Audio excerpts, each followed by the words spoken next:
Alors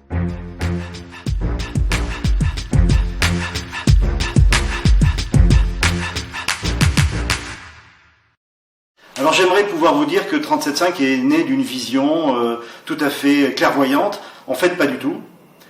À l'origine de 37.5, c'est un client qui, souhaitant développer un projet international très ambitieux, a exprimé un besoin dans une assistance pour conduire ce projet.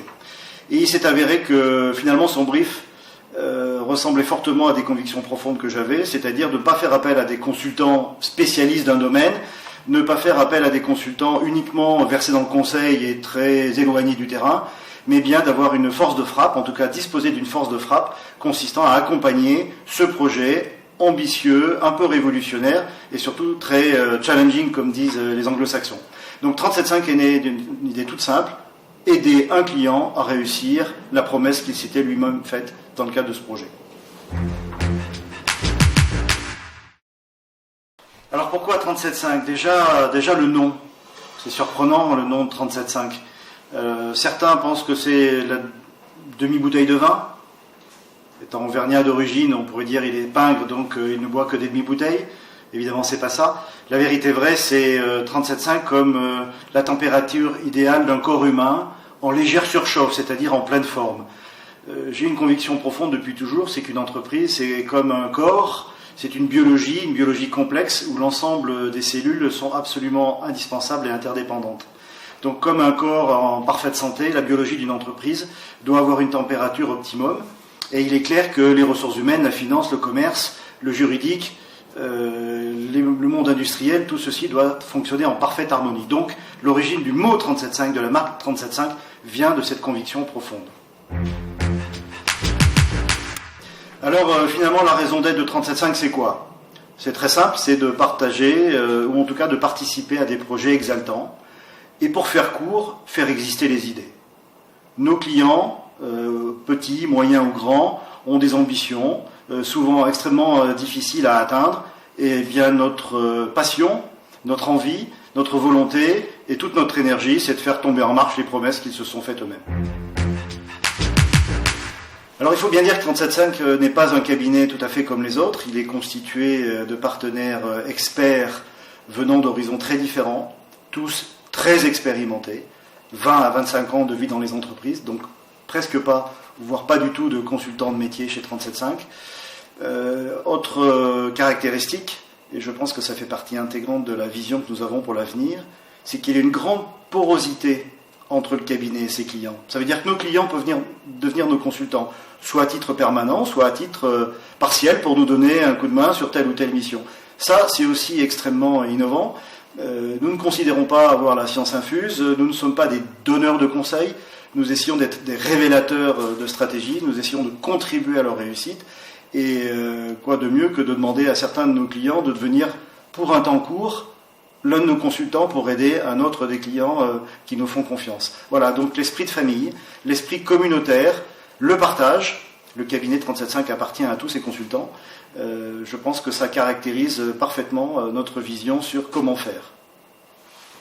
À une question récente de l'un de nos clients, légèrement facétieux à son tour, sur la moyenne d'âge des consultants 37.5.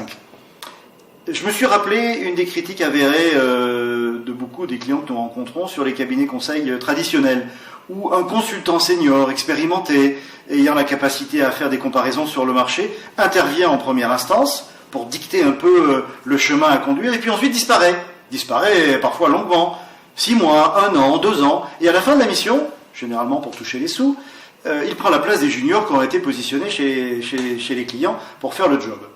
Et donc je me suis dit, quand même, 37.5 c'est un peu différent.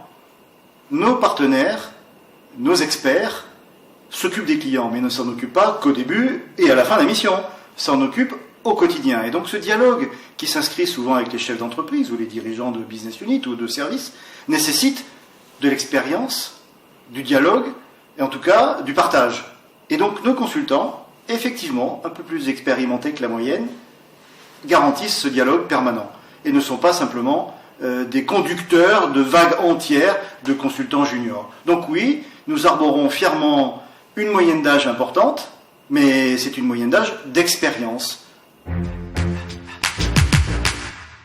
Qu'est-ce qu'attendent nos clients ? devrais d'abord répondre à la question qui sont-ils? J'ai presque envie de vous dire que nos clients sont avant tout des amis. En effet, il n'y a qu'entre amis qu'on peut exprimer des choses difficiles, relativement intimes, et les difficultés à mettre en œuvre des stratégies qui sont parfois d'abord confidentielles et souvent un peu décoiffantes. Donc il n'y a qu'avec des amis qu'on peut exprimer ça. Ça tombe bien, c'est la condition absolument indispensable pour nous, 37.5, de donner le meilleur de nous-mêmes pour les aider à réussir. Donc cette première relation est absolument fondatrice pour la suite de nos débats, des actions que nous devons conduire et parfois des moments difficiles que nous devons partager. Donc en premier lieu, ce sont des amis. En tout cas, on essaye de les percevoir comme tels. Mais ne soyons pas naïfs, ce qu'ils cherchent avant tout, c'est une force supplétive à exécuter les promesses qu'ils se sont faites, à l'exécution des stratégies qu'ils ont décidé de conduire.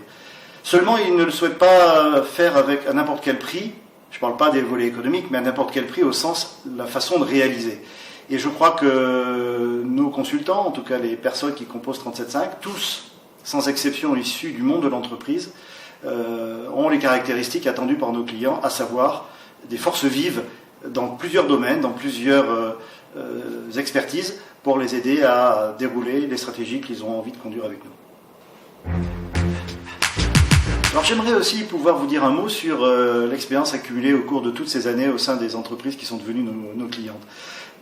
On s'est aperçu que souvent, les dirigeants, leurs équipes, donc l'ensemble des collaborateurs, agissaient dans un système de contraintes où le mot-clé était l'angoisse. L'angoisse de l'avenir, c'est quoi ma stratégie, c'est quoi mon nouveau marché, c'est quoi mes nouveaux produits. Il y a parfois l'angoisse du changement. Ah tiens, je vais faire les choses différemment demain, et non pas comme je les faisais aujourd'hui. Et enfin, l'angoisse de la sanction. Je ne vais pas réussir, mon actionnaire va être mécontent, etc. Très sincèrement, je pense qu'on fait fausse route. Vraiment. La vérité est que finalement on passe 75% de son activité diurne dans le monde professionnel. Donc si on commence à se pourrir la vie en étant dans ce système d'angoisse, on est extrêmement malheureux. Chez 37.5, de par le dialogue que nous avons établi avec nos clients, nous nous sommes aperçus que c'est un vrai plaisir que de définir la stratégie de demain, de l'éclaircir en tout cas, on n'a jamais raison à 100%, mais en tout cas de dresser le portrait de ce à quoi on aimerait ressembler dans les prochaines années. Le changement, mais c'est quoi le problème? Une organisation, c'est pas une fin en soi, c'est une commodité de l'instant. L'objectif, c'est de mettre en place les rouages dans lesquels on se sent bien pour aller de l'avant. Et on est amené à travailler 40 à 50 ans dans la vie professionnelle. Quoi de plus normal que de changer de job, de posture, d'organisation tous les 3-4 ans. On y voit même plutôt une source de vitalité et de jeunesse. Et enfin, la sanction. La sanction de qui, de quoi? Un actionnaire a intérêt à ce que son entreprise fonctionne bien, puisqu'il en tirera profit. Le management a intérêt à ce que les collaborateurs soient heureux, c'est plus facile à manager. Et enfin, les clients, qui sont au cœur de toutes les stratégies, sont heureux de pouvoir aider les fournisseurs à délivrer les produits ou les services qui leur conviennent. Donc, au lieu d'être angoissés sur tous ces thèmes, chez 37.5, nous aimons dire, mais voyez tout ça comme des sources d'opportunités. C'est pas de l'angélisme effréné, c'est juste la réalité. Se rendre heureux pour rendre autour de soi les collaborateurs, les actionnaires et les clients heureux. Et je pense que c'est un défi que nous aimons régulièrement réaliser. Ah, c'est une question difficile pour un cabinet qui prétend faire de la stratégie, ou en tout cas aider à exécuter la stratégie, que de dire ce à quoi on rêve pour les prochaines années. Je pense que l'ensemble de notre famille, puisque nos experts, nos consultants et ainsi que nos clients, nous formons une famille, c'est avant tout d'avoir une marque de fabrique. Un peu comme dans certains domaines industriels, vous avez une référence ou un référent, c'est-à-dire une marque qui, plus que les autres, sait démontrer l'enthousiasme, la performance, etc. Nous prétendons, même si 37.5 est encore un jeune cabinet, nous prétendons devenir une marque de fabrique, une marque de référence. Et si nous n'avions à retenir qu'un seul thème, c'est l'exécution des rêves et des promesses que se font nos clients par rapport à leur entreprise.